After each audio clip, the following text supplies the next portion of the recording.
Karma to Christ ministries आपका स्वागत करती है। आइए हम परमेश्वर के वचन पर चर्चा करें। आज का वार्तालाप का शीर्षक है लोगों से दूर रहना। आज के बाइबल छंद है यशाया अध्याय 43 पद 19। देखो, मैं कुछ नया करने जा रहा हूं और अब यह उग रहा है, क्या तुम इसे नहीं पहचानते? मैं जंगल में एक रास्ता और रेगिस्तान में पथ बना रहा हूं। रूत अध्याय 1 पद 15-16। नाओमी ने रूत से कहा, देख, तेरी भाभी अपने लोगों और अपने देवताओं के पास लौट गई है। अपनी भाभी के पीछे चलो। लेकिन रूत ने उत्तर दिया, मुझे यह मत कहो कि मैं तुम्हें छोड़ दूं और तुम्हारे पीछे चलना छोड़ दूं, क्योंकि जहां तुम जाओगी मैं भी जाऊंगी, जहां तुम रहोगी मैं भी रहूंगी। तुम्हारे लोग मेरे लोग होंगे और तुम्हारा परमेश्वर मेरा परमेश्वर होगा। यशाया अध्याय 61 पद 7। अपनी बदनामी के बदले तुम्हें दूना मिलेगा और अपमान के बदले लोग तुम्हारी विरासत पर जय जयकार करेंगे, इसलिए तुम उनकी भूमि में दूना हिस्सा पाओगे, हमेशा के लिए खुशी मिलेगी।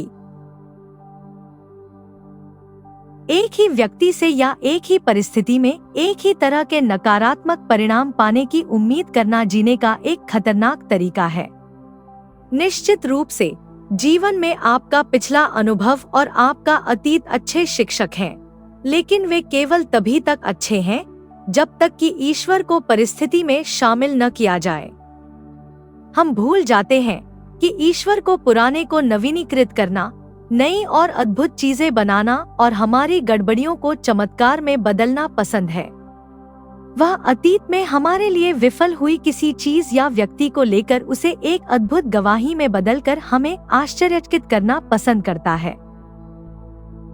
यह कहकर कि ईश्वर फिर से वही चमत्कार नहीं दोहराएगा या कि वह हमेशा चीजों को अलग तरीके से करेगा, हम ईश्वर को अपनी समझ तक सीमित कर देते हैं और इसे मूर्ति पूजा कहा जाता है। ईश्वर के बारे में हम जिस एक चीज के बारे में निश्चित हो सकते हैं वह यह है कि कोई भी उसे सही मायने में समझ नहीं सकता, उसका वर्णन नहीं कर सकता या पूरी तरह से नहीं जान सकता। हम केवल वही प्राप्त कर सकते हैं जो वह अपने बारे में हमें बताना चाहता है।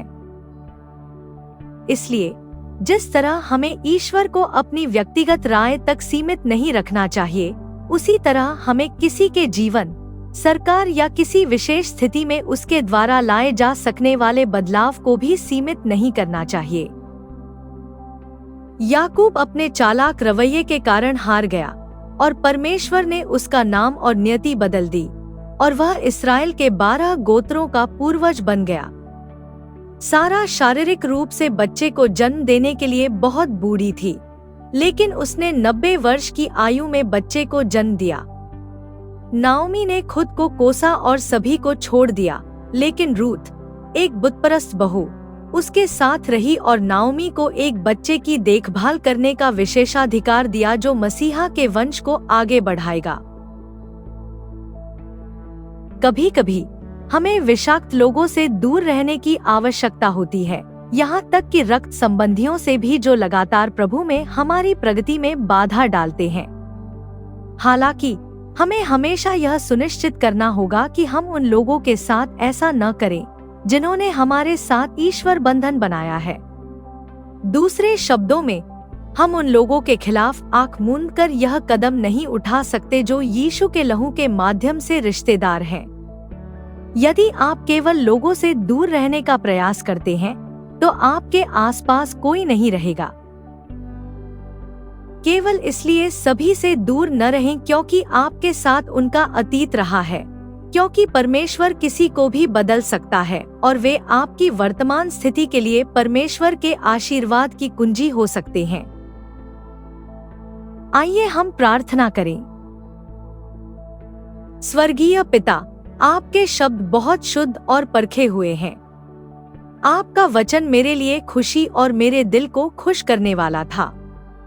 आपके शब्द उस व्यक्ति के लिए अच्छा करते हैं जो सच्चाई से चलता है। धन्यवाद पिता कि आप हमारे लिए सब कुछ नया कर सकते हैं।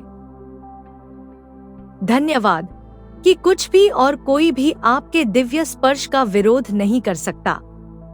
लोगों और परिस्थितियों को दूसरा मौका न देने के लिए हमें क्षमा करें। हम अपने सभी नकारात्मक अनुभव आपके चरणों में समर्पित करते हैं। हम घोषणा करते हैं कि वही लोग जिन्होंने हमें शर्मिंदा किया या हमारा अपमान किया, उनका उपयोग करके आप हमें दोगुना सम्मान दिलाएंगे। जो पहले हमारे रास्ते में खड़े थे, वे अब हमारे समर्थक बनेंगे और हमारा बचाव करेंगे। हर कोई खुशी से चिल्लाएगा और आपके नाम की महिमा करेगा, क्योंकि हम आपके बच्चों के रूप में महान चमत्कारों को विरासत में पाएंगे। हम यीशु के शक्तिशाली नाम में मांगते हैं, आमीन।